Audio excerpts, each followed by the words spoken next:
Senhor, mais uma vez, queremos reafirmar a nossa total dependência do Seu Espírito.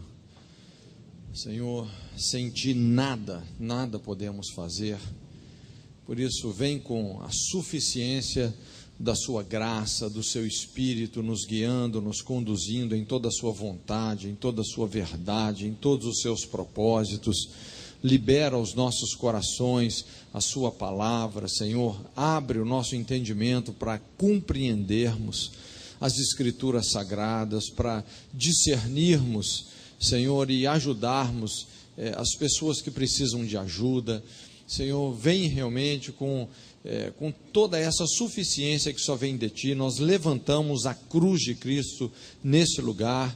Senhor, que seja um tempo onde o sacrifício de Jesus seja glorificado nas nossas vidas, nas nossas famílias, na nossa história, Senhor, no nome de Jesus. No nome de Jesus. Amém. Nós temos explicado que a depressão é uma construção. Não é uma coisa que acontece do dia para a noite. É uma sobreposição de fatores que muitas vezes se entrelaçam, estabelece um quadro realmente de cativeiro. É importante a gente não desconsiderar a ajuda psicológica, psiquiátrica, mas os remédios muitas vezes não conseguem, não têm esse poder de interagir com essas raízes que realmente estão sustentando os quadros depressivos. Por isso é importante a gente entender que a depressão, na verdade, é um mal essencialmente da alma, que está muito relacionado com o mundo espiritual. Então, nós precisamos realmente dos princípios de Deus. O homem sem Deus é essencialmente enfermo e doente. Então, nós precisamos levantar a cruz de Cristo sobre as nossas vidas. Isso é a essência para a gente lidar com todas essas raízes que nós estamos considerando aqui. Nós falamos então sobre a quebra da lei do sábado, um estilo de vida baseado em extremos de ansiedade e ociosidade. Falamos sobre o problema da passividade, que é o coração da depressão, não é? A passividade. E explicamos que essa passividade residente está muito associada com a perversão sexual, através de abusos caracterizados por ameaças, bestialidade, pornografia. Tem algumas portas por onde a passividade se infiltra, se instala, depois, obviamente, vai migrar para outras áreas da vida, principalmente a área emocional. Falamos também sobre a falta de perdão associada à apostasia. Também compartilhamos sobre a falta de objetividade na vida, a crise existencial, essa desconexão com a nossa identidade vocacional. E começamos falando sobre os pactos de sangue com os espíritos de morte. Então esse é um aspecto muito importante, porque o sangue é um elemento altamente espiritual, que liga o mundo físico ao mundo espiritual. Também esses derramamentos de sangue têm o poder de eternizar, de perpetuar situações. Então, assim como a nossa aliança com Deus se fundamenta no sangue de Jesus, Satanás faz uma contrafação desse princípio, estabelecendo também pactos com o ser humano através desse sangue que ele demanda. E muitas pessoas estão oferecendo ritualisticamente esse tipo de sacrifício, através dessas coisas que nós estamos falando aqui: o aborto, né, o aborto intencional, suicídio, e todas essas coisas também têm um efeito coletivo na nossa família, na nossa descendência, não é? Essa é uma lei que a gente precisa realmente estudar com muita profundidade e responsabilidade na Bíblia, é a lei da herança, não é? A gente entender realmente como é que isso funciona. E então nós falamos até aqui sobre todas essas raízes, né? Paramos aí nessa questão do suicídio, também do homicídio, né? O homicídio também é uma questão muito importante, porque o que a Bíblia explica é que cada assassinato configura um pacto de sangue. Obviamente, quando a gente fala nesse sangue que é derramado, nós estamos tratando espiritualmente com um crédito de injustiça. A Bíblia mostra que Satanás desempenha esse papel de acusar o homem diante de Deus e acusar Deus perante os homens. Ele é essencialmente o acusador. Todo acusador precisa de quê? De argumento. Precisa de um crédito de injustiça para exercer esse papel. Tem que haver um fundamento. E esse crédito de injustiça, ele está muito fundamentado na criminalidade, nesses derramamentos iníquos de sangue que a gente está compartilhando aqui. Quando uma pessoa comete um assassinato, derrama um sangue, ela contrai espiritualmente um crédito de injustiça, e é baseado então nesse argumento que Satanás vai sustentar contra essa pessoa e a sua descendência uma acusação diante de Deus, não é? A Bíblia explica que algo que fica sempre na memória de Deus, né, lá no Salmo 9, fala sobre isso, é o derramamento de sangue. É algo que fica na memória de Deus. E quem realmente, vamos dizer, está relembrando Deus desses crimes é o acusador, não é? Exatamente Satanás. Então nós precisamos de lidar com essas coisas. Quando nós falamos sobre assassinato, você sabe, talvez até melhor do que eu, como é o índice de homicídios hoje nessa nação. E o índice de homicídios, ele acontece muito nessa faixa, né? De 18 a 30 e poucos anos de idade. Pessoas que são assassinadas e pessoas que assassinam. Eu tenho atendido muitas pessoas que assassinaram pessoas. Quando uma pessoa assassina alguém, comete um assassinato, a vida dessa pessoa nunca mais é a mesma. Nunca mais. É um negócio impressionante. É extremamente traumático. Essa pessoa começa a sofrer muitas perturbações, não só ela, mas a família, não é? É algo que traz realmente um legado de tragédia numa dimensão geracional. Quando você estuda na Bíblia sobre a vida de Joabe, não sei quantos já pararam para estudar a vida de Joabe, que foi o chefe do exército de Davi, era também primo de Davi. Descrito na Bíblia como um homem sanguinário, um homem que cometeu muitos crimes, alguns deles até mesmo a sangue frio, como o crime de Abner, que era o comandante do exército de Saul, o crime também de Absalão. Foram crimes que Joabe cometeu friamente. E Davi, realmente, ele explica essa situação dos crimes, ele retrata isso, ele interpreta esses crimes, deixando uma lista de maldições que sucederiam na família e na descendência de Joabe. Pessoas que teriam problema com fluxo de sangue, que mendigariam o pão, que teriam colapso emocional, uma lista muito grande. Então é muito forte quando uma pessoa está deixando para sua descendência um legado assim de assassinato. Isso tem uma conotação altamente depressiva, não é? Provérbios 28:17, a Bíblia fala assim: um homem culpado de sangue de qualquer pessoa será fugitivo até a morte, ninguém o ajude. Então, as características do assassinato que esse texto está falando é exatamente uma tendência para morrer e o desamparo. São pessoas que se veem desamparadas na vida, emocionalmente, pessoas que estão indo realmente na direção da morte, da cova. É algo realmente muito forte. Eu gostaria de ter tempo para a gente poder contar algumas situações que a gente atende, mas hoje a gente está um pouco corrido. O próximo ponto aqui são as cirurgias espíritas. A questão do kardecismo. Eu tenho muito respeito às pessoas que praticam kardecismo, porque grande maioria delas são pessoas sinceras com Deus, pessoas que às vezes acreditam mesmo que elas estão servindo a Deus, só que elas não fazem ideia, né, onde elas estão amarrando o burrinho delas. Um dos principais ramos do kardecismo são as cirurgias espíritas.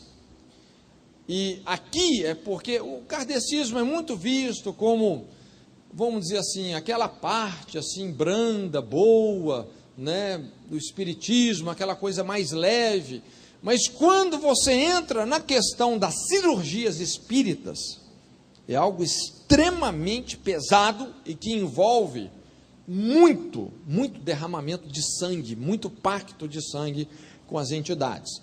Você sabe como é que funciona o reino das trevas, não é? Nós vamos até explicar isso um pouco melhor daqui a pouco, quando a gente entrar na parte do ocultismo. Mas as pessoas precisam de favores, vão acessar esses favores de uma fonte que não é o Deus verdadeiro, e para receber esses favores, essas pessoas têm que fazer algum tipo de oferenda. E uma das oferendas prediletas dos demônios é o sangue, porque Satanás conhece o poder do sangue. O sangue espiritualmente tem essa propriedade de estabelecer alianças, pactos, não é? De estabelecer esse crédito de injustiça, o que favorece a exploração que Satanás quer estabelecer na vida, na família, na linhagem de uma pessoa. Então a medicina tem sido um dos campos de maior interesse de Satanás, exatamente porque Satanás é especialista em enfermidades. Quando você estuda muitos ramos do ocultismo, você vai perceber muitas entidades que são especializadas nas enfermidades. Por exemplo, no candomblé tem lá o Omulu, não é? Que se sincretiza com o São Lázaro, é aquela entidade que tem uma cabeça de palha, um cachorro todo cheio de feridas na coleira, e é normalmente isso que essa entidade faz, é colocar as pessoas numa coleira de enfermidades, não é?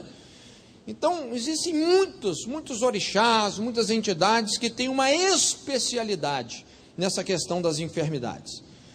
Satanás sabe que uma das principais formas de controlar uma pessoa é por meio da saúde. Talvez a saúde seja até uma área ainda mais estratégica que a área do sexo.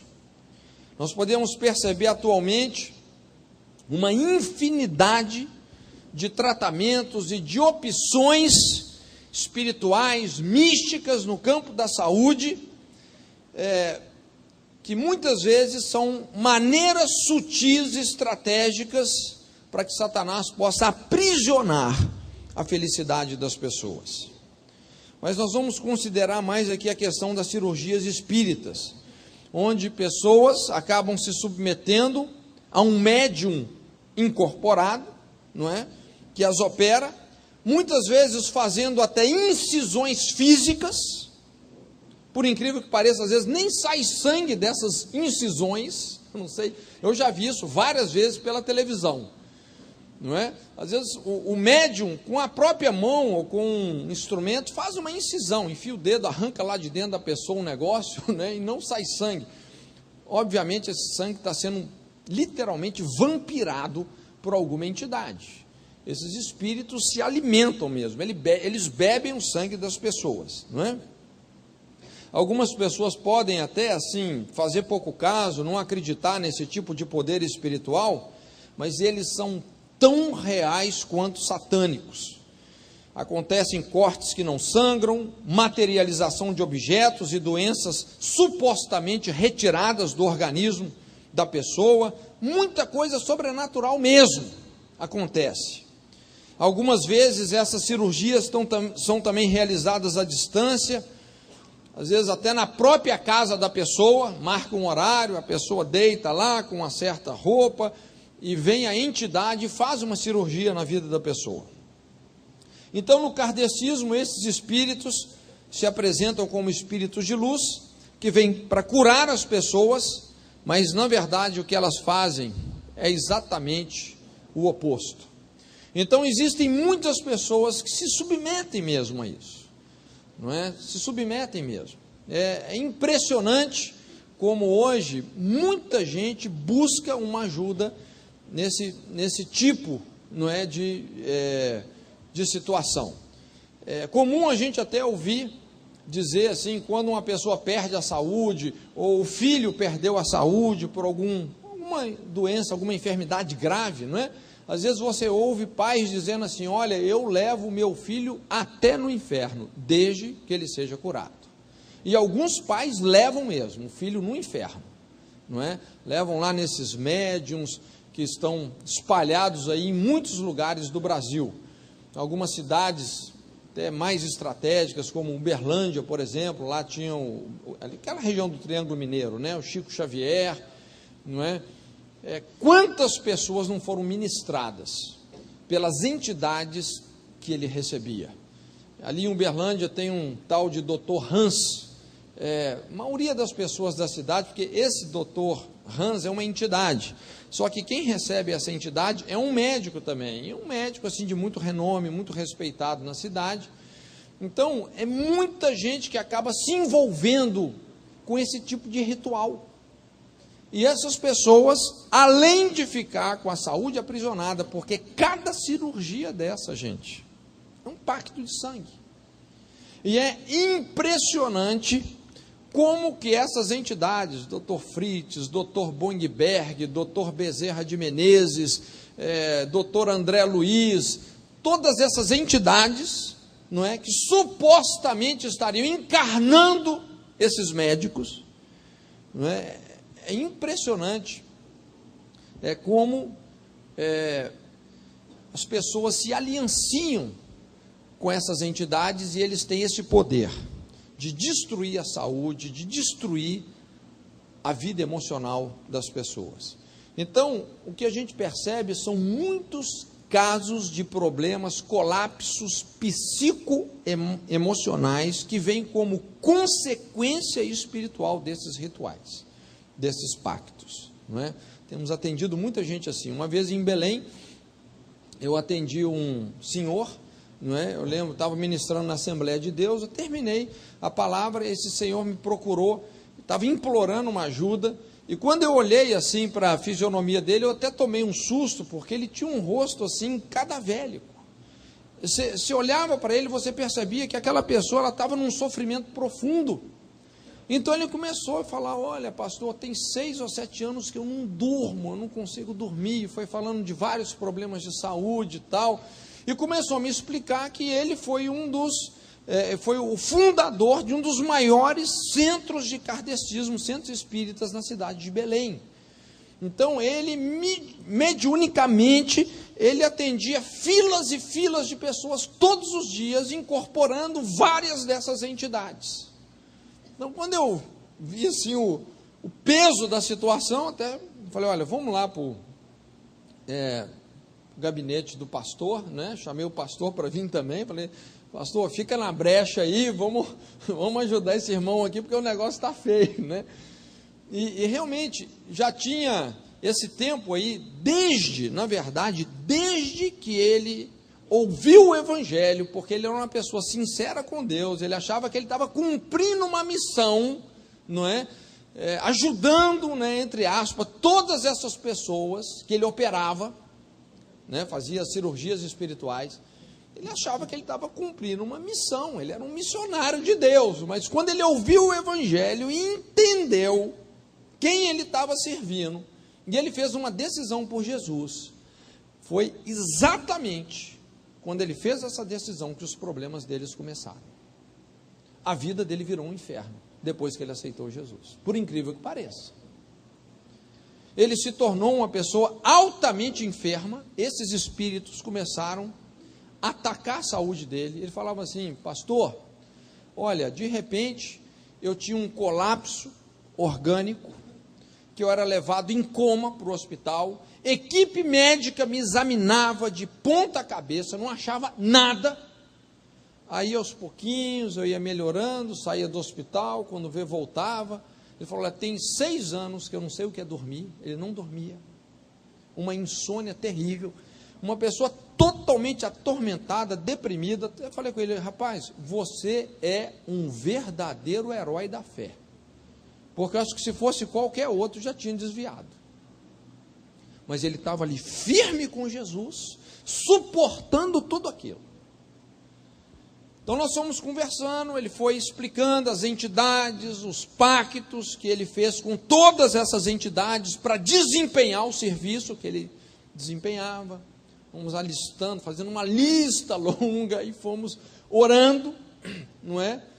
Pedindo perdão por todo esse crédito de injustiça, todos esses rituais, né? Começamos a dar baixa na carteira de trabalho dele lá com Satanás, não é? Irmãos, foi algo extremamente forte, eram sintomas de libertação. Eu me lembro que o pastor da Assembleia de Deus, acho que ele nunca tinha visto uma libertação nesses moldes. Ele ficava com os olhos desse tamanho. Foi muito forte a maneira como o Espírito Santo veio quebrando aqueles aguilhões, porque de uma maneira específica e inteligente nós aplicamos o sangue de Jesus em todo aquele débito que ele contraiu com o inferno, não é? Nós zeramos aquele crédito de injustiça. Foi algo muito forte. Eu me lembro que quando terminou aquele momento, se olhava assim para a fisionomia dele, o rosto dele tinha uma serenidade, mudou o aspecto do rosto dele, não é? Ali aquele quadro depressivo começou a se reverter totalmente. Então essa questão das cirurgias espíritas, gente, é muito séria.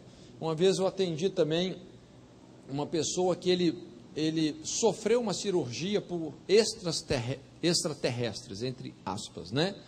Inclusive ele se sentia assim até uma pessoa escolhida, porque ele teve uma experiência tão forte com extraterrestres, não é, que ele se achava assim um escolhido da humanidade, né? Mas são coisas sérias, é lógico. Quando você encontrar um extraterrestre por aí, você pergunta se é da parte do Senhor. Se não for, você pode repreender, porque vai cair, né? Mas são coisas assim estranhas, mas que acontecem. Um outro ponto aqui, gente, são as mutilações no corpo. Marcas e mutilações no corpo. Existem, principalmente no campo também do ocultismo, muitas religiões que trabalham com esse princípio de marcas. Eu não sei se você conhece um pouco da cultura africana mesmo, se você já teve em algum país da África, mas é muito comum, por exemplo, Angola tem lá a quimbanderia muito forte. Então é aquela cultura do quimbandeiro. A nação, de certa forma, assim, funciona numa mentalidade muito tribal. Então, Angola, por exemplo, praticamente não existe o médico, não tem médico. O cara fica doente, ele não vai no médico, porque não tem médico, né? A coisa é tribal mesmo, ele vai no quimbandeiro, E o quimbandeiro, então, vai fazer uma série de receitas, desses tratamentos, não é? Tudo envolvendo um relacionamento com os espíritos, inclusive fazendo incisões físicas. É muito comum, não é? Você vê pessoas que se olha no rosto dela, tem várias cicatrizes assim, vários cortes, um do ladinho do outro, às vezes 8, 9, 10 cortes, ou aqui no peito também, não é? Tudo são rituais envolvendo o quê? Mutilação, envolvendo sangue, não é? Então é uma maneira de pedir ajuda a essas entidades, ok? Então no campo das marcas e mutilações, óbvio, entra muita coisa, não é? Entra também a questão das tatuagens, entra a questão dos piercings, entra muita coisa. Então, lógico, eu não quero criar aqui uma doutrina sobre essas coisas, mas apenas explicar o princípio bíblico que rege esse tipo de comportamento. Na cultura hebraica, havia realmente assim uma proteção muito grande sobre vários aspectos para a sociedade, impedindo que houvesse uma pobreza que se repetisse ou se estendesse geracionalmente. Então, são muitas leis que protegem a pessoa de perder tudo e deixar para a próxima geração a miséria que ela contraiu, não é? Então, uma dessas leis era em relação à escravidão. O judeu, ele só poderia estar como um escravo, no máximo por 6 anos. No 7º ano, ele teria que ser despedido em liberdade, despedido forro em liberdade. Só que havia uma ressalva, caso esse judeu, esse hebreu, que havia por uma má aventura perdido tudo, não é? Teve que ficar nessa posição de escravo, servindo a alguém, a um senhor, a um amo, tinha essa ressalva, que se ele tivesse uma afinidade muito grande com esse senhor, ele poderia fazer a decisão voluntária de continuar como um escravo. E para sancionar isso, essa aliança, era feito um pacto de sangue, quando ele era levado ali na entrada da porta, era feito um furo, né, na orelha, com uma sovela, um pacto de sangue. Por que na orelha? Porque a palavra obediência no hebraico é chamar, vem o que? Dar ouvidos. Então ele estava voluntariamente fazendo um pacto de sangue com o master dele, o mestre, o senhor, de que ele daria ouvidos, voluntariamente. Ele estava fazendo esse pacto. Então, o que isso nos ensina? Quando se trata dessas marcas e mutilações no corpo, nós vamos nos tornar servos, escravos, daquilo que nos motiva, daquilo que voluntariamente nos motiva. Quando uma pessoa faz uma mutilação no corpo, uma marca, um piercing, qual que é o aspecto mais importante que você tem que considerar? Qual é a motivação dessa pessoa? Qual que é a sua motivação? O que está te inspirando a fazer isso? Porque essa motivação vai se transformar no seu master, no seu senhor. Você vai servir essa motivação. Se a sua motivação é sensualidade, é carência, é inferioridade, é insegurança, não é? Você vai ficar ainda mais escravo dessa motivação. Se a sua motivação é pedir proteção a uma entidade, muitas marcas, muitas tatuagens, é isso, né? A pessoa está pedindo proteção a uma entidade, ela vai ficar presa nessa motivação. É lógico, vamos dizer, nasceu a sua filhinha e tal, ela é recém-nascida, para afirmar a feminilidade dela, você quer colocar um brinquinho na orelha. Tem problema com isso? Você acha que tem problema nessa motivação? Não, não é? Então, não vou ser eu que vou julgar a sua motivação, ok? Isso é algo que cada um tem que considerar diante de Deus. Por isso que eu falei, eu não quero fazer uma doutrina que, você pode fazer tatuagem, você não pode fazer tatuagem, né? Eu conheço pastores evangélicos que têm tatuagens, né? Inclusive tatuagens evangélicas. Ok, não vai ser eu que vou julgá-lo, não é? Mas é importante a gente explicar como é que funciona o princípio. Isso a gente tem que entender. É lógico que quando a gente entra no campo das tatuagens, tem outros fatores. Porque toda tatuagem tem uma estampa, tem um significado, muitas vezes está marcando um lance, está marcando um relacionamento. Então tem outros fatores que têm que ser realmente considerados. Não é? Imagina a pessoa que tatuou um espírito de morte nas costas. Está lá uma caveira, um dragão, não é? Lógico que essa pessoa, de certa forma, ela vai carregar, como diz a Universal, um encosto, né? Então, ela é uma maneira de invocar aquilo ali sobre a vida dela. E até interessante, pessoas que... tenho conversado com várias pessoas que trabalham em UTI de hospital, ou pessoas que trabalham em departamento de polícia, que lidam na área de homicídios, né? O índice de pessoas que chegam em UTI com problema de tiro, facada, pessoas assassinadas. Grande percentual dessas pessoas tem no corpo tatuagens assim, envolvendo espíritos de morte. Eu não sei se isso é uma coincidência, né? Mas aí cada um tira a sua conclusão, ok? Mas muitas vezes também a tatuagem pode marcar um pacto de sangue entre duas pessoas, produzindo dependência emocional e até depressão, não é?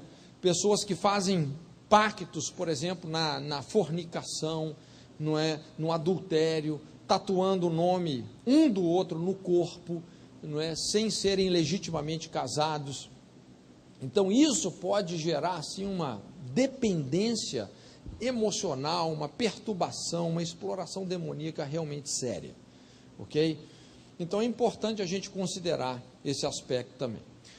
O próximo ponto que nós vamos falar aqui é a questão das ligações com o ocultismo. Então aqui a gente fecha esses pactos de sangue com os espíritos de morte, ok? Aborto, suicídio, homicídio, cirurgias espíritas e marcas de mutilações no corpo.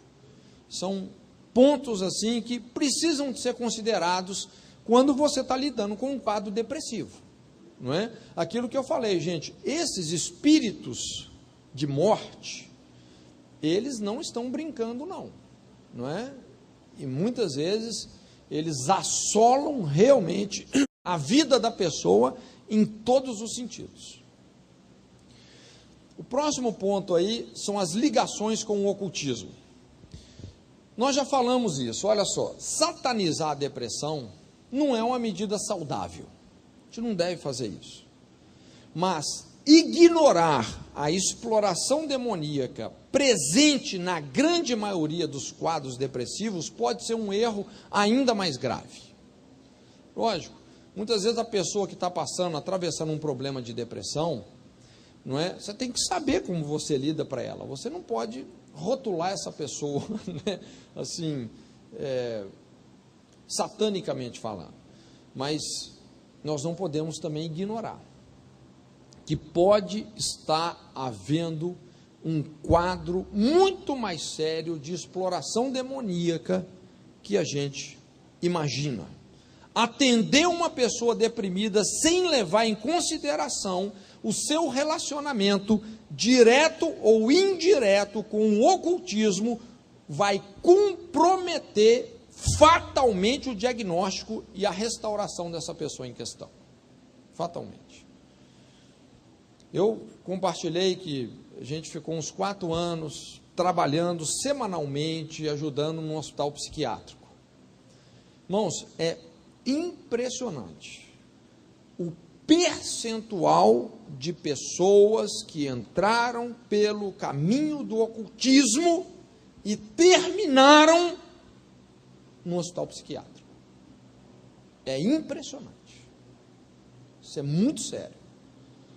Eu não me esqueço de uma senhora, eu até me lembro da idade dela, que o problema estava muito relacionado com a idade, ela tinha 36 anos, e essa mulher, então, contando o que havia acontecido, morava assim num lugar muito pobre, e ali tinha um terreiro, né, de macumba, e esse pai de santo que liderava esse terreiro, se apaixonou por ela.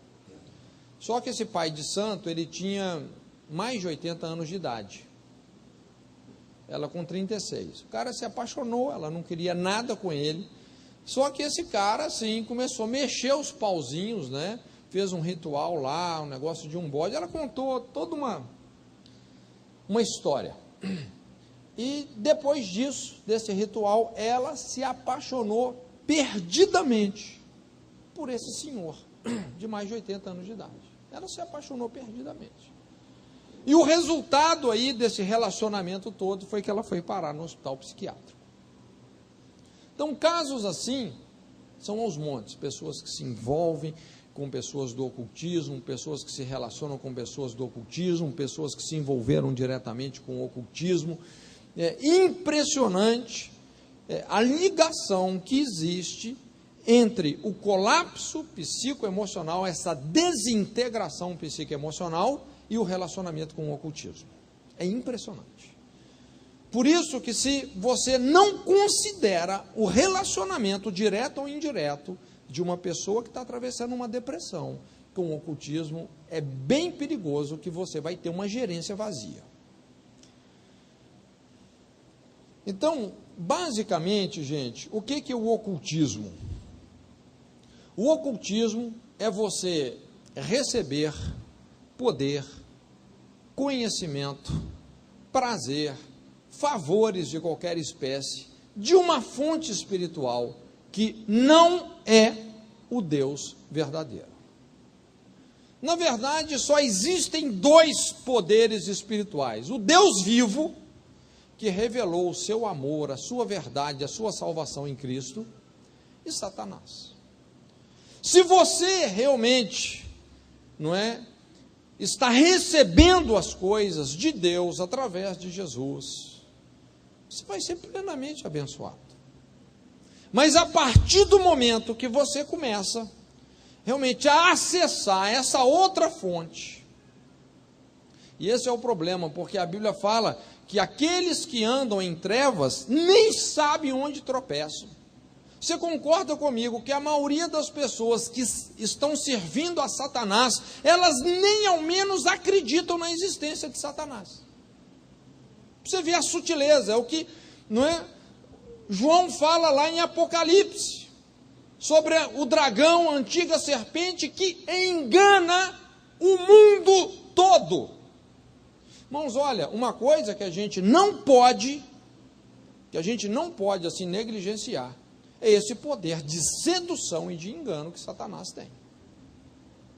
É um negócio assim terrível. A maioria das pessoas que servem a Satanás, nem ao menos acredita na existência. Não existe demônio, não. Satanás não existe. Não sei quando já viu lá o padre Quevedo. Não, se tem demônio, manda entrar em mim. Eu falei, mas não cabe, né? Já não cabe mais. De tanto que tem. Não tem mais jeito. Então, basicamente, esse é o conceito do ocultismo. Então, Deus, Ele proíbe esse acesso, E nos momentos, muitas vezes naqueles momentos mais críticos da vida, as pessoas, quando elas esgotam os recursos naturais, elas começam a apelar para o sobrenatural, manipulando proteção, manipulando poder, manipulando conhecimento, manipulando prazer de uma fonte que não é o Deus verdadeiro. Quantas pessoas, por exemplo, elas manipularam para a felicidade conjugal dela forças demoníacas. Olha quantos casos a gente atende assim. O cara fala, a minha esposa era noiva de uma outra pessoa, então eu fiz uma macumba para acabar o noivado e ela veio e ficou para mim, aí eu me casei com ela. Ou a pessoa apaixonou por alguém e foi lá, na mãe de santo, na vidente, para fazer um trabalho para aquela pessoa se apaixonar com ela. Ou pessoas que elas começam a fazer pactos seríssimos para conseguir ter relação sexual com tudo quanto é mulher. Impressionante. Pessoas que elas mergulham realmente no mundo do ocultismo. E é lógico que o diabo está cobrando um preço caro. É sempre assim, uma troca, é uma oferenda e um favor. E essas pessoas vão se tornando totalmente agrilhoadas. Agora, onde é que isso vai terminar? Em loucura, em destruição. Então, eu gostaria de compartilhar aqui, veja bem, gente, seria difícil a gente fazer uma lista completa dos vários tipos de práticas ocultas. Mas é possível a gente identificar os principais ramos do ocultismo, apesar de que eles se misturam muito. Didaticamente, eu vou fazer uma separação, nós vamos falar aqui sobre 4 coisas, talvez os 4 principais ramos do ocultismo. A bruxaria, que é o ramo do poder. Nós vamos falar também sobre a adivinhação, que é o ramo do conhecimento. A feitiçaria, que é o ramo do controle. E a idolatria, que é o ramo da proteção. Então são 4 áreas assim básicas no ocultismo e que muita gente, na verdade, acessa. A bruxaria é esse ramo do poder. E ela, hoje, pode ser uma coisa muito sutil. Na verdade, a bruxaria hoje está na moda, não é? Quando você vai na Europa, você vê literalmente um reavivamento da bruxaria. Todas aquelas religiões pagãs, ali dos celtas, dos druidas, não é? Todo aquele paganismo, toda aquela bruxaria que era praticada na Europa, antes da Europa ter sido civilizada através do cristianismo, isso está voltando. Isso está voltando com muita força, com muita sutileza. Inclusive já tem até esse conceito, não é, daquela bruxaria boa chamada Wicca, não é? Talvez muitos aqui, não é, já tem um conhecimento sobre o Wicca. A gente tem atendido muita gente que vem da Wicca, onde a pessoa entra em contato com seres demoníacos de fábulas, contos, fantasias desdenhadas, né, pelos gnomos, fadas, salamandras, bruxas, magos, não é? Toda essa linguagem hoje é algo realmente muito forte. Agora, existe uma ligação profunda, gente, entre bruxaria e depressão. Presta atenção no que eu estou dizendo. Há uma ligação muito forte entre bruxaria e depressão. Porque a bruxaria desenvolve práticas e exercícios que colocam as pessoas em contato com entidades que se alimentam da vitalidade.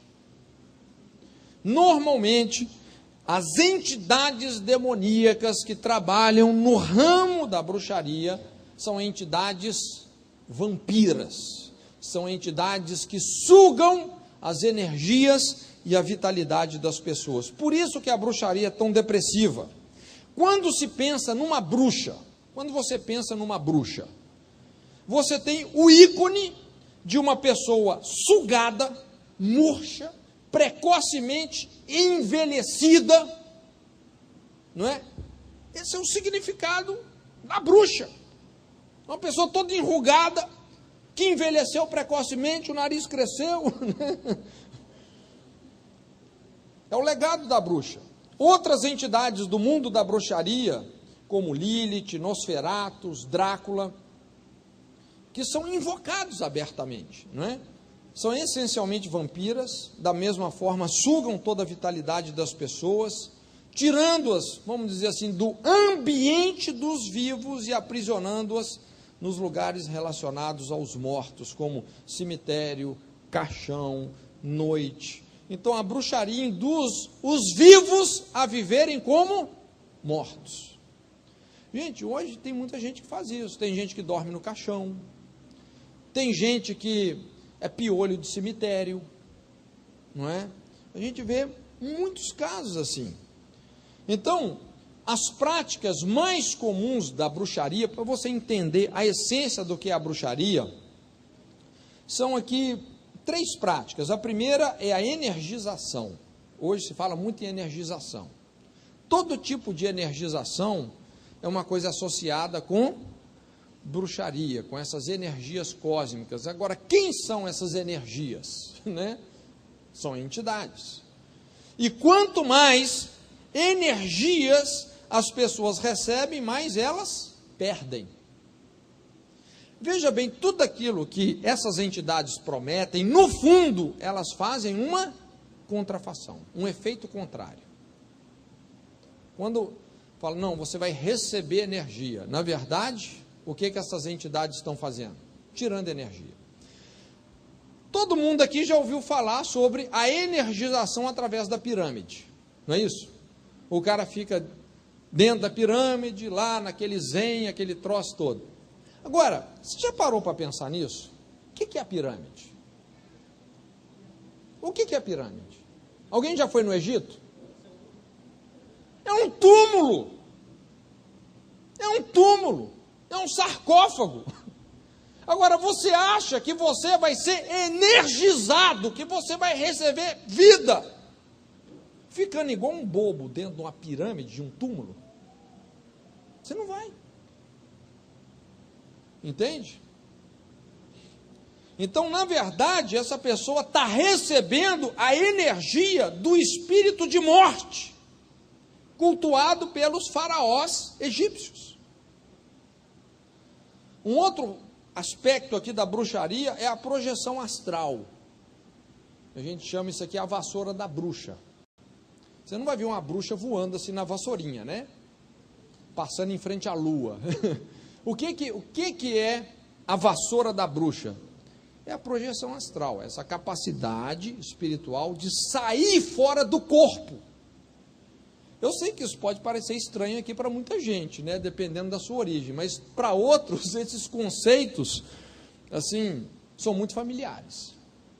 Hoje, o que a gente atende de pessoas que vêm desse tipo de prática, que no espiritismo chama de desdobramento, não é?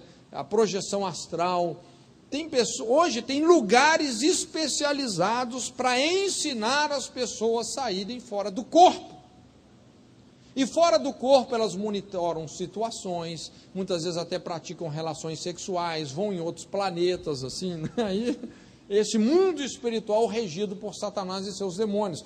Porque Satanás, ele tem uma jurisdição espiritual, ele tem um mundinho espiritual dele, e muitas vezes ele dá acesso a essas pessoas, ao mundo espiritual que ele governa, comunicando essa sensação de poder, não é? De controle. Só que essas pessoas, nesses exercícios de sair fora do corpo, elas sofrem perdas drásticas de vitalidade. É uma maneira de Satanás sugar a vida dessas pessoas. Também o vampirismo é um outro ramo aqui da bruxaria, uma outra área da bruxaria, o vampirismo. Pactos com a morte, com os mortos, com a noite, com o preto, com o cemitério, com as entidades vampiras, não é? A bruxaria também pode ser praticada virtualmente, de várias formas, não é? Mas a questão do vampirismo, e o vampirismo hoje está crescendo muito. A gente sabe, gente, qual que é o eixo do ocultismo? O eixo do ocultismo é a orfandade. Normalmente, todo satanista, toda pessoa que entra no mundo do ocultismo, é uma pessoa que tem assim traz uma carga de orfandade muito grande, muito forte. E talvez por isso que hoje a gente vê assim, muita gente envolvida com o satanismo, com o ocultismo. E o vampirismo, especialmente, tem crescido demais, principalmente entre adolescentes e jovens. Há um tempo atrás eu atendi uma irmãzinha, era assim, um potencial muito grande em Deus, 20 e poucos anos de idade, fazendo parte de uma missão que tem uma expressão muito forte no Brasil.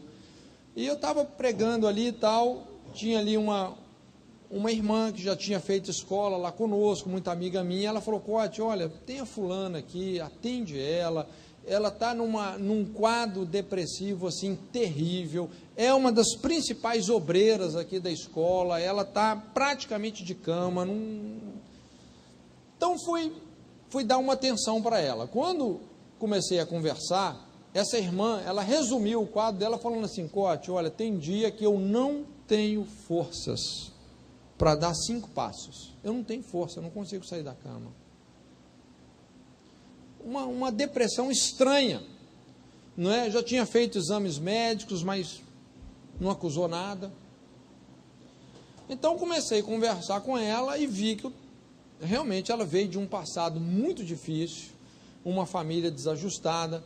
Ela muito cedo, sei lá, por volta dos 10, 11 anos de idade, ela entrou num desses, como é que fala, essas turmas, né, tipo assim, darks, né, que só anda de preto, unha preta, anda cheio de alfinete, assim, na roupa, e ela mergulhou nesse negócio, e na verdade, ela falou assim, olha, o meu grande hobby, que eu mais gostava de fazer, era namorar no cemitério. Então era a paixão dela, ela tinha esse negócio, e ela invocava essas entidades todas, ela achava legal, achava um barato, invocar o Drácula, não é? O Nosferatus. O sonho dela era ser parecido com a Lilith, que é tipo assim de uma Iemanjá vampira, uma entidade da noite. Então ela não tomava sol durante o dia, a vida dela só era noturna, então ela chegou a adquirir aquela palidez da Lilith, os cabelos pretos, escorregadios, e exatamente a figura, não é? Por volta dos 13 anos, ela já fez o primeiro aborto, uma vida de orgias, de alcoolismo, drogas, negócio terrível. Contou como que no cemitério fez um pacto de sangue com esse namorado, com quem ela já tinha feito um aborto, com a seringa tiraram tanto assim de sangue, distribuíram o sangue em 2 cálices, cada um misturaram o sangue dela com o sangue dele, e cada um bebeu a metade. Cada um bebeu a metade. Irmãos, é esse tipo de gente que está chegando na igreja, sabia? Esse pessoal aí, não é? Quando eu comecei a explicar para ela quem eram essas entidades, como é que elas agiam, ela tomou um susto, porque ela criou assim tanta familiaridade, havia assim sei lá, é muita cegueira, né? Achar que ficar dentro do caixão, do cemitério, invocando essas entidades é um negócio legal. Ela tinha isso, essa familiaridade. Falei, olha, o dente desses vampiros está aí, espiritualmente, no seu pescoço. Eles estão drenando todas as suas energias. Mas quando nós começamos a lidar com todos esses pactos que essa menina fez, ela ficou umas 2, 3 horas só vomitando coisas, tanta coisa que ela ingeriu. Foi um negócio forte, foi assim, muitos sintomas de libertação. Eu me lembro que a coisa assim ficou tão forte que o líder dessa missão chegou uma hora, foi ver o que estava acontecendo na sala. Ele abriu a porta, viu ela naquele estado lá, coitada. Ele colocou a mão na cabeça, falou, não, minha melhor obreira, né? O estado da menina. Mas muitas pessoas que realmente se aliançaram com essas entidades. Questão da bruxaria. A gente precisa realmente de lidar com essas coisas. Foi impressionante como que, depois desse atendimento, o quadro depressivo dessa menina recuou totalmente. No outro mês a gente ia ter uma escola em Curitiba, ela já foi para a escola, ela já tinha outra vitalidade, aí fez a escola, decolou, levantou o voo, não é? Praticamente, assim, o quadro depressivo dela estava ancorado em toda essa adolescência de vampirismo que ela teve, toda essa história de vampirismo. Agora, vai ser difícil um psiquiatra ter um discernimento desse, né? É por isso que tem gente que, infelizmente, a pessoa ela fica condenada a tomar remédio para o resto da vida, não é? É complicado. O segundo ramo aqui é a adivinhação, é o ramo do conhecimento. Oferece também um conhecimento sobrenatural do passado, do futuro, não é? Um exemplo disso está aí em Atos 16, de 16 a 22, quando, você lembra lá em Atos 16, quando Paulo e Silas estavam indo para o momento de oração, aí veio uma mulher, não é? Que tinha um espírito de adivinhação no original aqui, ela tinha o espírito de Piton, ou seja, era uma pitonisa, uma adivinha. E essa mulher começou, Paulo não sabia que ela tinha esse espírito, não é? A Bíblia esclarece isso, mas só depois que Paulo foi ter esse discernimento. E essa mulher começou o quê? A profetizar. Profetizar para Paulo e Silas, são homens de Deus, estão ensinando as verdades de Deus, aquele tanto de profecia, tudo em cima, tudo certinho, que decifrava realmente o que estava acontecendo ali, o que Deus estava fazendo através de Paulo e Silas.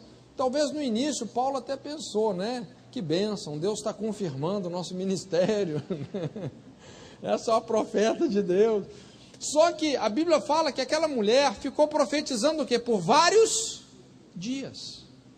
E chegou num momento que Paulo ficou incomodado. O Espírito Santo começou a incomodar, não é? Você sabe que a profecia ela tem 5 peneiras. Não pode ir recebendo assim qualquer profecia, não. A profecia tem que estar de acordo com o caráter de Deus, tem que estar de acordo com a palavra de Deus, com os princípios de Deus, com o conselho de Deus para a sua vida e com a paz de Deus. Não é? Se não tem isso daí, olha, deixa de lado. Profecia não vem para controlar a vida de ninguém, não é para manipular. É para confirmar, consolar, não é? Através de algo que Deus realmente já tem falado conosco. Então Paulo perdeu a paz e ele teve o discernimento que aquela mulher não era uma profetisa. O que ela era? Uma adivinha, não é? Ele repreendeu aquele espírito e ali realmente acabou o problema, não é? Então tem muita gente que se envolve também aqui nessa questão da adivinhação e que começa a sofrer uma exploração demoníaca em termos de engano, de dependência emocional, não é? Que gera sérios problemas na vida emocional das pessoas. O terceiro ramo do ocultismo é a feitiçaria. Feitiçaria. A feitiçaria é o esforço do homem em tentar alcançar os seus desejos e objetivos sem se submeter às leis e aos princípios de Deus. Gente, olha, esse negócio de feitiçaria é um negócio sério, tem umas histórias muito horripilantes. Eu tenho atendido vários pastores e pastoras, gente que veio da feitiçaria, porque infelizmente isso é muito normal no Brasil, não é? Às vezes o cara era pai de santo, converteu, ele já quer ser pastor, né?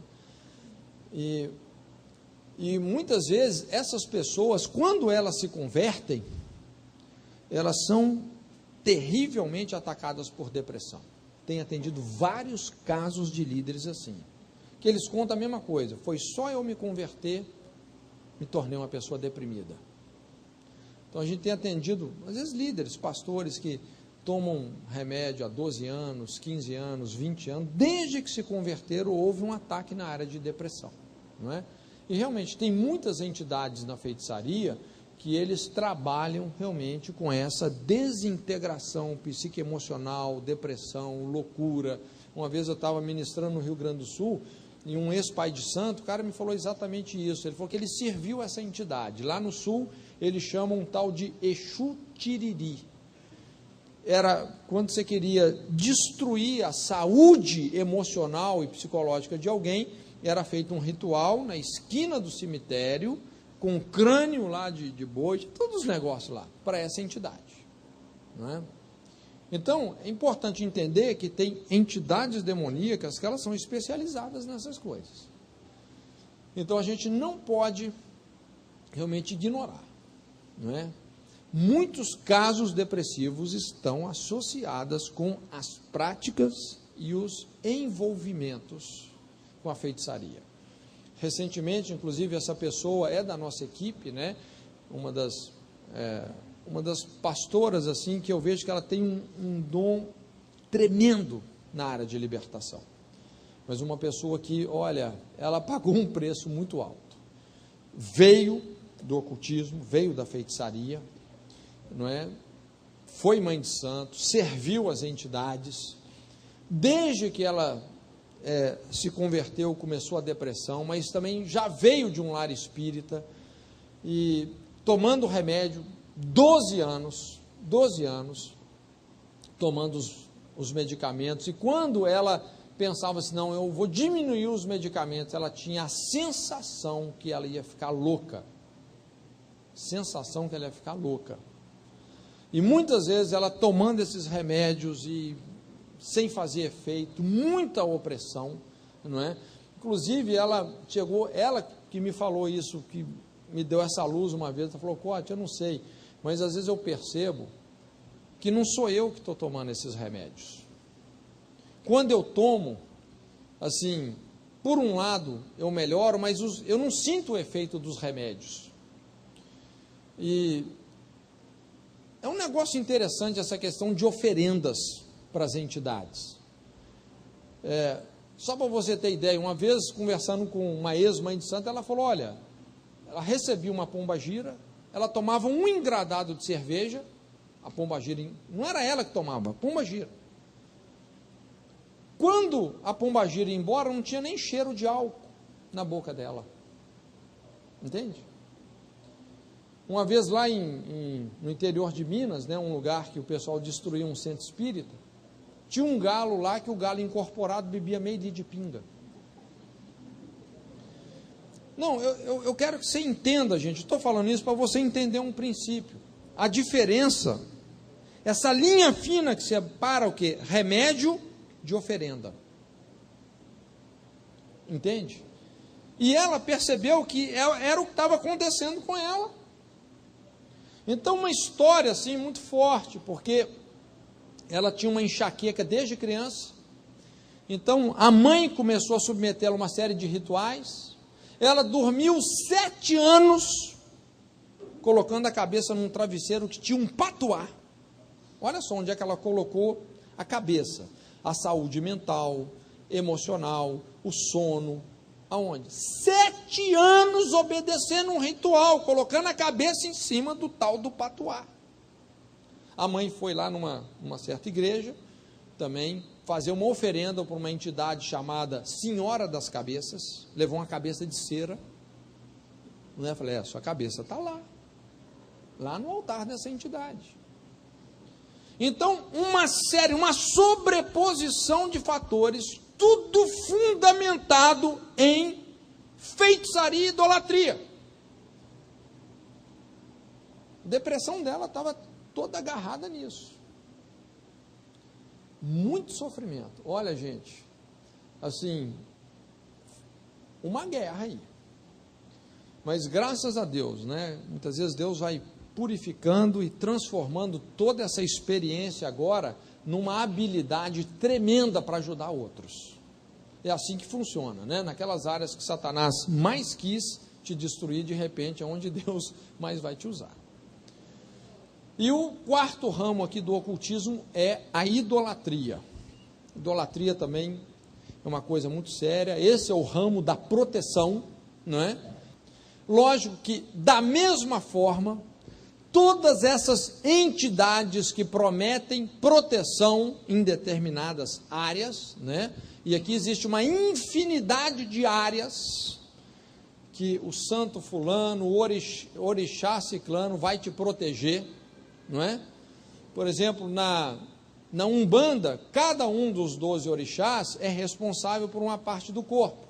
A Iemanjá vai proteger a sua cabeça, o Xangô as costas, o Preto Velho os pés, não é? Agora, o que essas entidades fazem? Uma contrafação disso. São Judas Tadeu, que é o santo das causas impossíveis, você se pactua com essas entidades, você vai lá receber, pedir ajuda para ela, você só vai ter encrenca impossível na sua vida. Não é? Então é sempre uma contrafação. Você pega lá o Santo Antônio, que é o santo casamenteiro. Tem uma cidade em Minas chamada Juiz de Fora. Nós já fizemos 2 vezes, fizemos uma cruzada evangelística para alcançar a cidade. O Santo Antônio em Juiz de Fora, primeiro ele era o padroeiro. Aí a Câmara dos Vereadores criaram uma lei transformando esse tal de Santo Antônio no benemérito. Então ele foi elevado de padroeiro a benemérito da cidade. Olha, quem conhece Juiz de Fora, é a cidade que tem mais homossexuais, solteironas e divorciados. Ele é o quê? É o santo do casamento. É impressionante, não é? Por exemplo, um dos rituais lá para o Santo Antônio, você amarra a aliança num fio de cabelo, coloca dentro do copo d'água. Quantas vezes a aliança bater na parede do copo é o número de vezes que você vai se casar. E sempre bate mais de uma. Já é uma profecia o quê? De frustração, de casamento frustrado, de derrota familiar, não é? Então, assim, idolatria é uma coisa muito séria. Infelizmente, com todo respeito aos católicos, não é? Mas nós recebemos também um catolicismo que se sincretizou com o islamismo na Península Ibérica. Por 800 anos houve essa mistura, né, na Península Ibérica do catolicismo com o islamismo. O islamismo traz uma carga de orfandade muito grande. É só você estudar a história de Ismael na Bíblia que você vai entender, não é? Esse teto de orfandade que tem no islamismo. Então nós recebemos um cristianismo órfão, sem pai, cheio de santo, matriarcal, não é? Onde o pai é uma figura distante, brava, né? Opressora. Então, tudo isso, na verdade, gente, é algo altamente depressivo, não é? Quando a gente vê toda essa carga da idolatria que existe, é algo altamente opressor. Está muito ligado também com certas entidades específicas. Quando você estuda, por exemplo, a história de Aparecida, Aparecida foi tirada do rio como? Sem a cabeça. Então é a mulher louca, sem cabeça, sem marido, a mãe solteira, não é? Então, tudo isso, na verdade, gente, são essências, são bases que estão na nossa idolatria e que tem um caráter, assim, altamente depressivo. A gente precisa de lidar com essas coisas. Quando você atende um quadro de depressão e você ignora os envolvimentos diretos ou indiretos da pessoa com o ocultismo, né? Bruxaria, adivinhação, feitiçaria e idolatria, se a gente passa por cima disso, é bem possível que nós não vamos conseguir bons resultados, não. E o último ponto aqui para a gente finalizar são os quadros agudos de desilusão e perdas. Quadros agudos de desilusão e perdas. Esse é um outro aspecto, assim, fundamental também da depressão. Nós sabemos que o grande desafio da vida são os relacionamentos.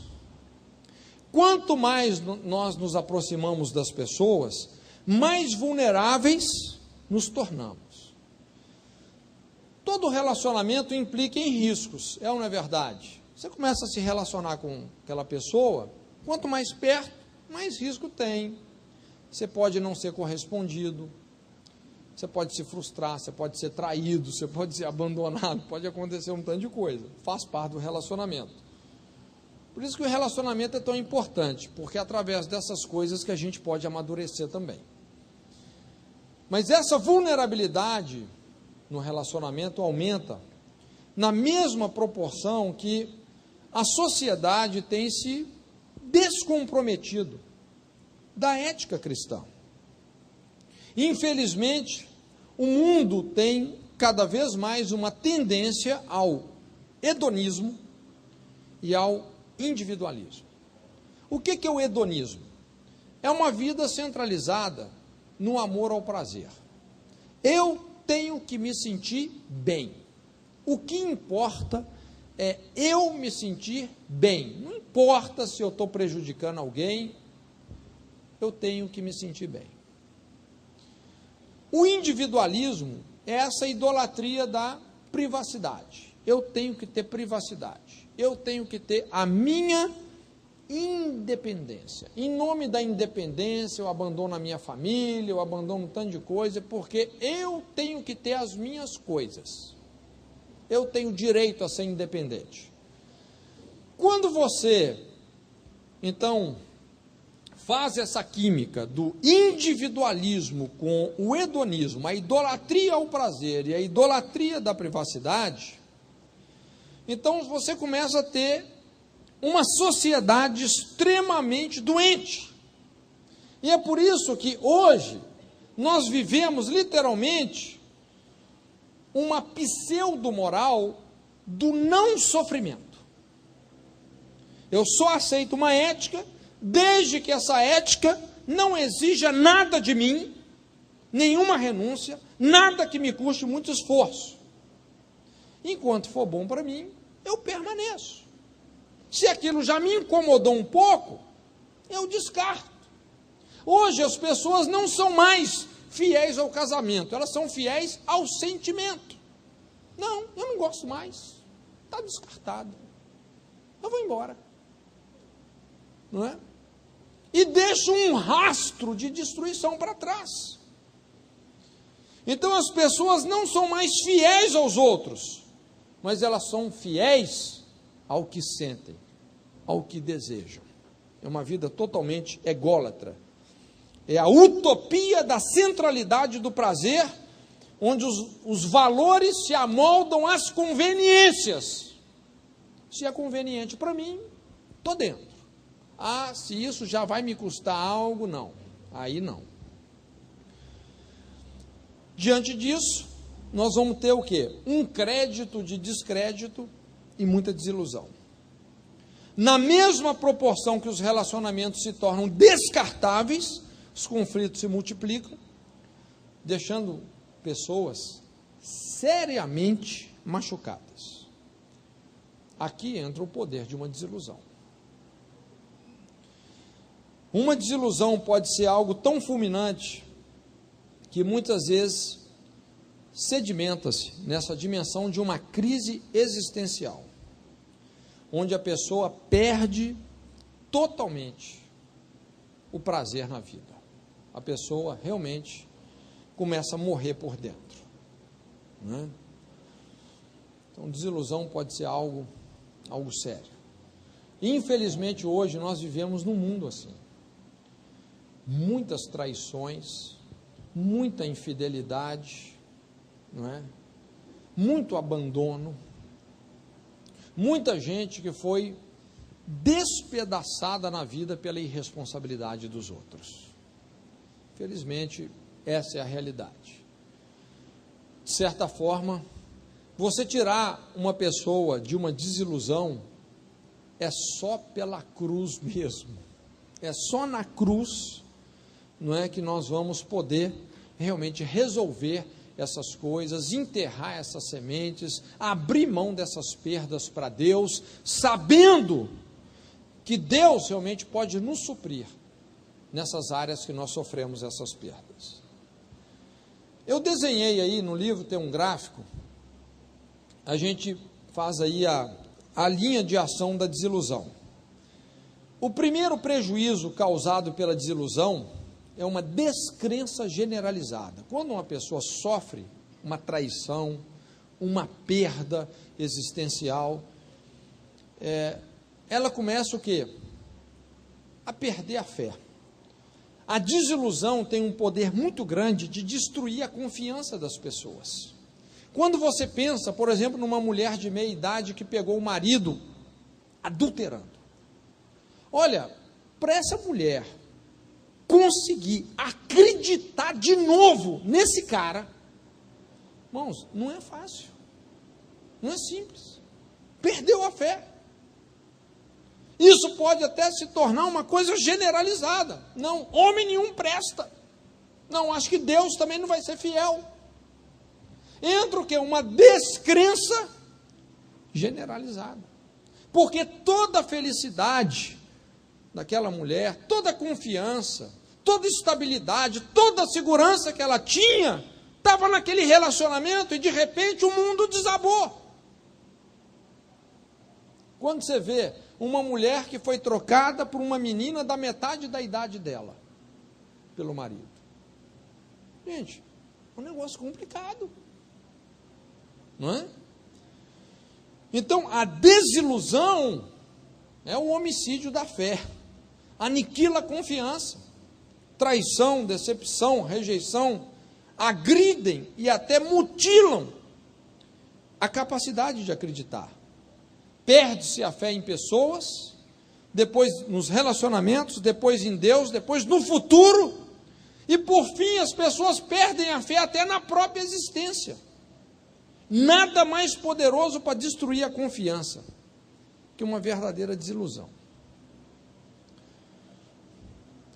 Então, essa descrença generalizada, ela tem um efeito psicoemocional paralisante, que pode produzir a desistência generalizada. Então, essa descrença, ela pode evoluir. E agora não é só uma descrença, não é só que a pessoa perdeu a fé em todo mundo, até nela mesma, mas ela começa a desistir. Não, eu desisto das pessoas, eu desisto da felicidade, eu desisto de Deus. Começa uma desistência. E essa pessoa pode chegar até a rejeitar a si mesma. É a frustração da pessoa voltando contra ela mesma. Começa a se afastar e a desistir das pessoas. Esse estágio já tem um caráter assim altamente depressivo. E sem algum tipo de reação ou intervenção, essa desistência generalizada se transforma numa indiferença generalizada. Uma terrível tendência ao isolamento. A pessoa entra em coma emocional. Ao mesmo tempo que sofre, parece anestesiada por todo esse estresse que ela cultivou. Então ela simplesmente se torna apática, indiferente. E o grande perigo da indiferença é que ela produz a solidão. E o que acontece? Essa indiferença generalizada, naqueles momentos de maior solidão, pode acarretar um desespero. E o desespero é a alma em profunda agonia. E na maioria das vezes o desespero constitui uma porta aberta para o suicídio, onde a pessoa ela começa a acreditar que o suicídio vai ser a resposta para o problema. E a pessoa acredita mesmo. Não, eu só vou resolver o meu problema quando eu tirar a minha vida. E muitas vezes começa até a ouvir vozes assim. Não é? Então veja bem, processo onde a pessoa vai se destruindo. Desilusão, descrença generalizada, desistência generalizada, indiferença generalizada, depressão, desespero e suicídio. Eu coloquei aqui 3 causas básicas da desilusão. A primeira causa da desilusão é essa linha de ação entre cobiça, ilusão e desilusão. Existe uma desilusão que ela vem da ilusão. E a ilusão vem da cobiça. Essa obstinação de levar vantagem em tudo. A famosa lei de Gerson. Não é? Cobiça. Eu quero levar vantagem. Quando você cobiça algo, essa obstinação de levar vantagem, você fica muito susceptível que a se iludir. O negócio vai te trazer tanta vantagem que você se ilude. E quando você se ilude, qual que é o próximo capítulo da novela? Vai desiludir. E essa desilusão só é um checkmate de Deus nas nossas motivações corrompidas, não é? Então, às vezes é Deus tratando conosco mesmo. A gente vê muito isso aqui, essas ilusões e desilusões sentimentais, né? Nesse campo sentimental é difícil. Eu não sei quantos aqui já tiveram que desempenhar essa tarefa de aconselhar uma pessoa apaixonada, que está entrando assim num relacionamento que você vê que é canoa furada, mas a pessoa acha que ela cobiça tanto, não é? Ela se iludiu tanto assim com a aparência da situação, e aquele perigo, em vez da pessoa casar com a pessoa, está casando só com a aparência que ela faz da pessoa. Hora que a ficha cai, aí já é tarde. Aí a pessoa vem toda arrebentada. Por que eu não te ouvi? Problema da cobiça. Espiritualmente, isso tem sido algo muito sério. Quanta gente hoje não se relaciona com Deus como se Deus fosse o balcão de um supermercado. Chega lá e: eu determino, Senhor, que o Senhor vai ter que me dar isso, me dar aquilo. E ai de Deus, se Deus não der o que ela está pedindo. Ai de Deus. Alguns dão até chilique. Se o Senhor não me der isso que eu quero, eu me desvio. Eu não volto mais na igreja. Eu me desvio. Né? Fazendo orações totalmente imaturas, não é? E Deus muitas vezes por amor fala: não posso te dar isso agora, isso vai te fazer mais mal do que bem. Né? Mas muitas vezes a pessoa, ela cobiça tanto que ela acaba até recebendo aquilo. É o que aconteceu com o povo quando pediu carne. Deus deu carne até sair pelo nariz. Satisfez-lhes o desejo, mas fez definhar a alma. E quando recebe aquilo que pediu tanto, que idolatrou tanto, aí vem a tragédia. Aí vai reclamar no mesmo balcão: Deus, por que o Senhor me deu essa pessoa? Né? Por que o Senhor permitiu? É complicado, né? Então, gente, cobiça, ilusão, desilusão. A segunda raiz aqui da desilusão é a confiança traída, né? Confiança, traição e desilusão. Veja bem, gente, só existe desilusão quando existe muita confiança. Quanto maior o saldo de confiança, mais impacto uma desilusão tem. Você não pode ser traído por uma pessoa que você não conhece. A palavra traição é uma palavra forte, talvez em termos assim dos relacionamentos, é a palavra mais forte, é traição. E traição está implícito no conceito da traição a confiança, a intimidade. Você não pode ser traído por uma pessoa que você não conhece. O máximo que você pode ser enganado, não traído. Se você não conhece a pessoa bem, não é? Você não pode ser traído, você pode ser enganado, no máximo. Traído você só pode ser por uma pessoa que você tem intimidade. Uma pessoa que você confia.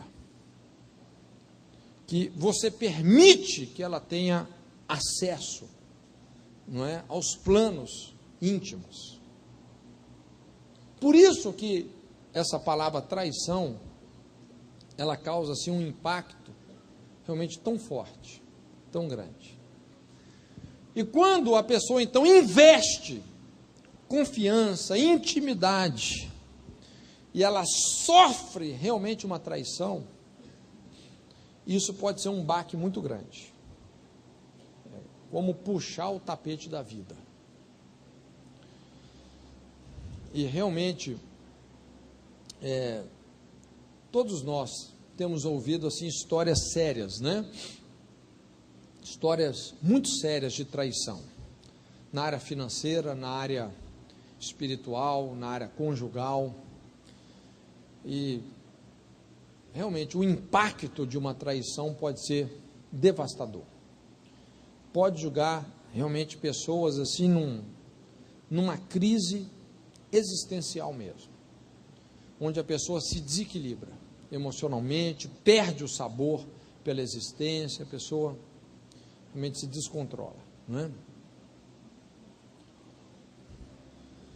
E o terceiro ponto, terceira causa aqui da desilusão, são as perdas súbitas de caráter existencial. De certa forma, a nossa vida é pontuada por muitas possibilidades de perda.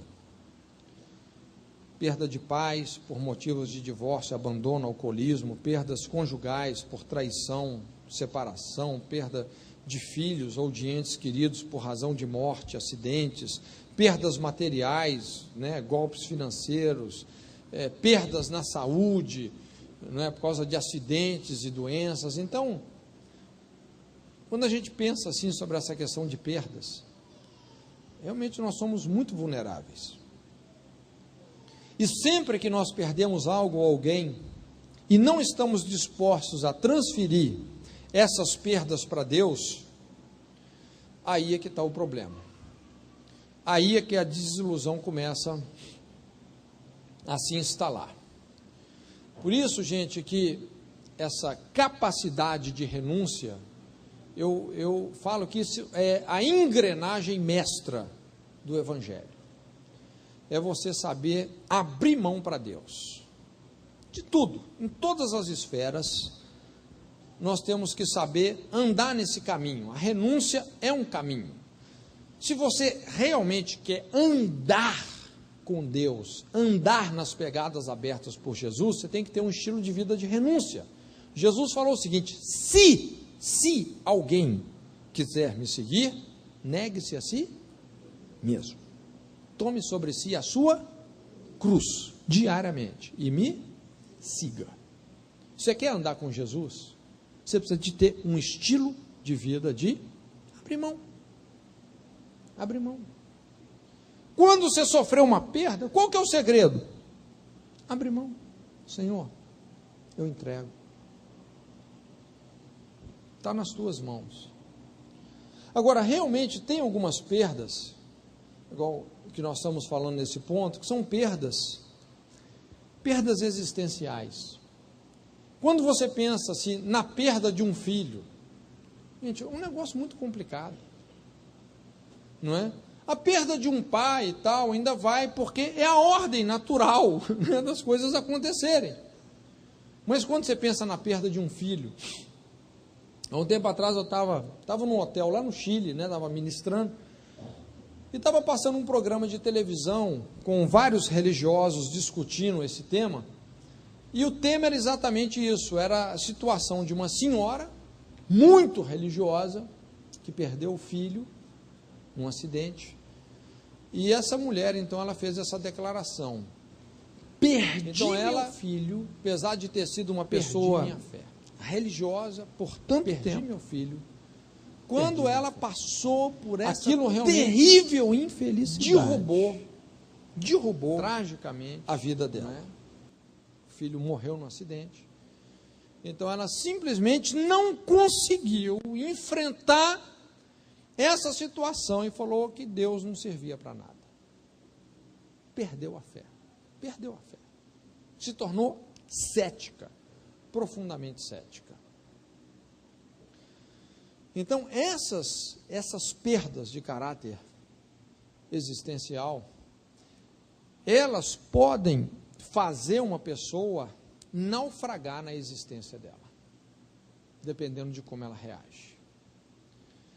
É lógico que, quando a gente pensa numa perda como essa, é importante a gente dizer que Deus realmente é o único que pode nos consolar. Por quê? Porque Ele também passou pela experiência de perder o seu filho. Deus sabe o que é perder um filho? Deus sabe o que é isso? Não é? Ele sabe o que é isso. Então, Ele pode nos consolar? Ele pode. Não é? Ele conhece essa dor, Ele experimentou essa dor? Experimentou. Não é? Então, a gente tem que saber se libertar desse tipo de carga. A Bíblia é muito sábia. Quando você sofre uma perda assim, a Bíblia te dá um tempo para você se ajustar emocionalmente dessa perda. É o que a Bíblia chama de luto. Outro dia eu estava até lendo lá sobre a morte de Arão, e a Bíblia fala que por 30 dias o povo chorou a morte de Arão. É um tempo para você se ajustar daquela perda. É importante você chorar a sua dor mesmo. Chora, desabafa, entrega para Deus. Aquela pessoa agora, ela pertence a uma realidade que não pertence mais à nossa realidade. Ela está com Deus. A gente tem que saber descansar na justiça dele. Não existe uma pessoa mais amorosa, mais terna, mais justa, mais reta do que Deus. Então descansa. Entrega para Ele. Não é? Entendendo sempre esse princípio, que quando algumas coisas morrem aqui, é porque Deus vai ressuscitar outras. Às vezes Deus está te levando para um outro nível, uma outra coisa muito mais elevada do que você imagina. Porque Deus sempre tem um propósito nessas coisas todas. Ele sabe realmente o que Ele está fazendo. Não é à toa que Ele é o governador do universo. Não é porque Ele é um mandão, não é porque Ele tem a capacidade mesmo de gerir isso. Então é muito importante essa questão de entregarmos. E quando você não faz essas entregas, quando você não se ajusta emocionalmente dessas perdas, nesse tempo de chorar a dor, que é o luto, você entra para o campo do espiritismo. E esse é um aspecto assim cultural muito forte aqui também, não é? Aliás, muitas culturas têm isso. Essa última vez que eu estive no Japão, durante o tempo que eu estava lá, tem um dia que eles comemoram a vinda dos mortos. É um feriado. Então, é o dia assim que os mortos vêm para visitar os vivos. Eles param para comemorar isso aí. É o dia inteiro, então, aquela rezação aos mortos, cemitério, não é? E chega no final do dia, eles soltam um foguetório para os mortos poder voltar para o lugar deles. Aqui, o que nós temos? Chega no dia de finados, o povo vai para onde? O cemitério, não é? E começa a reviver toda aquela dor, toda aquela coisa com a pessoa que perdeu, que faleceu, não é? Chega lá, bate o maior papo com o defunto, acende a vela, toma uma cervejinha com o defunto, muitas vezes até enche a cara, desabafa, não é? Daqui a pouco essa pessoa morta começa a aparecer para ele também, quer dizer, não é a pessoa. Isso é espiritismo. É um relacionamento com uma pessoa que já morreu. Não é? E isso liga a pessoa com um espírito de morte, porque é necromancia. Quem está explorando esse relacionamento? Porque Deus proibiu esse relacionamento. Quando você ultrapassa essa linha e começa a querer manter um relacionamento, uma dependência emocional de uma pessoa já falecida, olha, você está invocando um espírito de morte, de depressão sobre a sua vida. Você está invocando. Ou às vezes a pessoa, não é, perde aquela pessoa querida e se enterra junto com a pessoa. Às vezes nós atendemos um caso assim, essa mulher, né, assim, apaixonadíssima com o rapaz com quem ela se casou, só que esse namorado tinha AIDS. E ela era tão apaixonada que, mesmo sabendo que ele tinha AIDS, isso assim, há muitos anos atrás, não é? Hoje está um pouco mais controlado, mas ela se casou com esse rapaz. Passaram assim uns 4, 5 anos, ele veio a falecer. E quando ele faleceu, ela falou assim, naquele dia que eu fui lá no funeral dele, eu me enterrei junto com ele. Ali minha vida acabou. Se olhava para ela assim, você viu o luto em pessoa. Um poço de depressão. E graças a Deus que ela reagiu, falou, não, eu quero deixar essa situação para trás, né? Espiritualmente a gente teve que tirá-la do túmulo do marido, porque ela se enterrou com ele, literalmente, não é? Eu me lembro uma vez a história também de uma mulher que perdeu o filho e transformou o quarto do filho num altar. Ela entrava para dentro daquele quarto, aí tinha as coisas todas do filho e tal, e ela ficava horas e horas e horas ali dentro daquele quarto, só remoendo a saudade do filho, aquela dependência emocional, um poço de depressão. São pessoas que estão fracassando em abrir mão dessas perdas. Elas se tornam profundamente doentes nas emoções. Mas é um adoecimento emocional que tem uma característica totalmente relacionada ao mundo espiritual. A um espírito de morte e depressão. Num dos nossos seminários lá, teve uma palestra uma vez, que eu lembro que eu terminei a palestra e veio essa irmã, tadinha, assim, né, um quadro depressivo também muito forte, e ela me procurou assim, e falou, pastor, eu tenho que entregar algo, eu tenho que te dar algo, como se quase estivesse arrancando um pedaço dela. E ela colocou na minha mão um vidrinho. Eu achei que troço estranho, né? Eu falei, mas o que é isso? Né? Eu falei, minha irmã, o que é esse negócio que está aqui dentro? Ela falou, não, isso é a cera do ouvido do meu pai. É a única coisa que me restou do meu pai. Eu carregava o meu pai na minha bolsa onde eu ia. A presença do meu pai sempre comigo. Ela entendeu que ela não podia carregar mais o pai. Estava carregando um defunto. Espiritualmente falando, ela estava carregando um defunto. Um poço de depressão. Então, irmãos, olha, se você perder um ente querido, Deus pode ocupar o lugar dessa pessoa na sua vida. Ele é pai de órfãos, Ele é juiz de viúvas, Ele é o eu sou o que sou, não é? Eu acho muito interessante o exemplo de Davi. Realmente, foi uma história assim bem complicada, quando Davi assassina Urias, porque tinha engravidado a esposa dele. E a palavra profética veio, Deus confrontou Davi. Davi escapou de morrer por pouco, não é? Por causa desse crime e desse adultério. E Deus falou com ele, olha Davi, uma das coisas que vão acontecer é que essa criança vai morrer. É que a gente está falando de herança. Você fala, puxa vida, mas que culpa que a criança tem, né? Não é culpa, é consequência. Essa criança vai morrer. E de fato, quando a criança nasceu, o que aconteceu com o filho de Davi? Adoeceu. Adoeceu seriamente, a Bíblia fala. E Davi, então, começou a interceder, porque ele era um homem que conhecia a misericórdia de Deus. Então, por 7 dias, ele jejuou, se humilhou,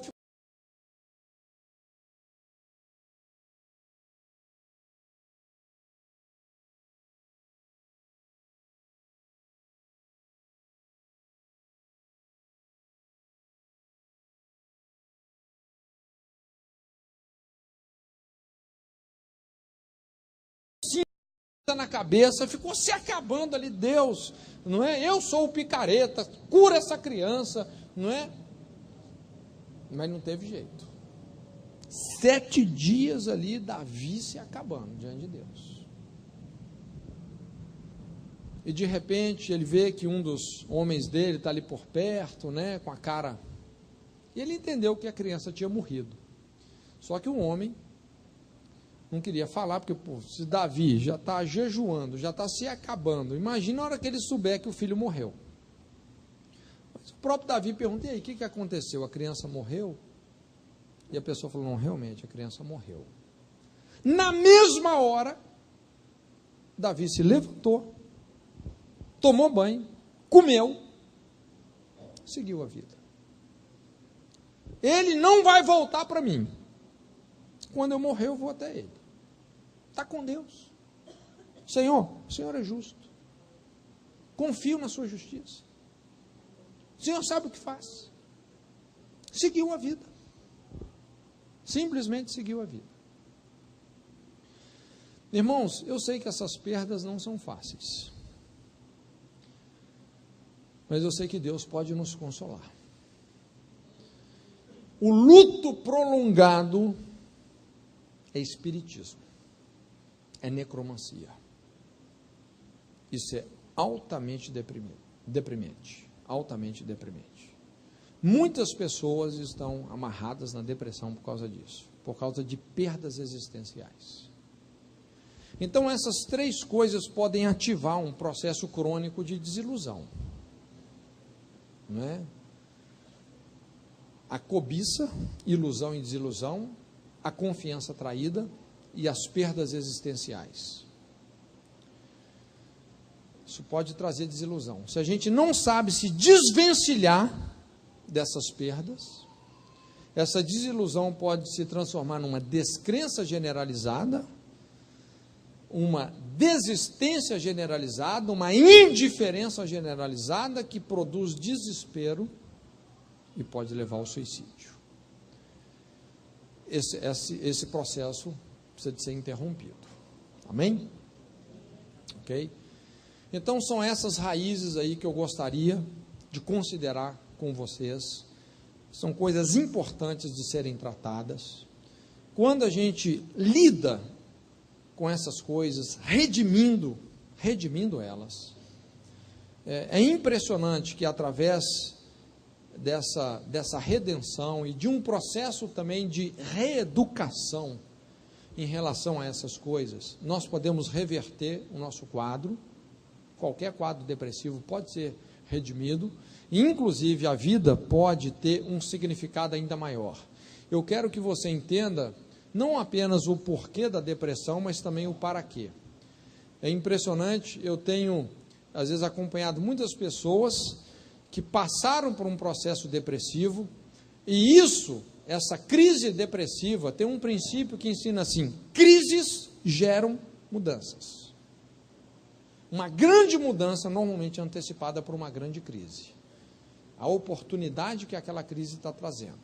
Às vezes pessoas que passaram por depressões profundas e que depois desse processo que elas reagiram, consertaram, colocaram em ordem as coisas, a vida delas passou a ter um significado muito maior do que antes. Muito maior. Então não é só o porquê não, é o para quê. Entende? Deus sabe por quê e para quê que você está passando por esse processo. Ele sabe como abalar o que é abalável na sua vida. Mas entenda a mensagem. Não ensurdeça os seus ouvidos. Toma as providências que você tem que tomar. E nós vamos ver realmente, nós vamos poder entender isso, que Deus tem um plano até para aqueles que saem do plano. Ele pode nos realinhar com o propósito eterno dele, levando-nos a uma vida extremamente significativa.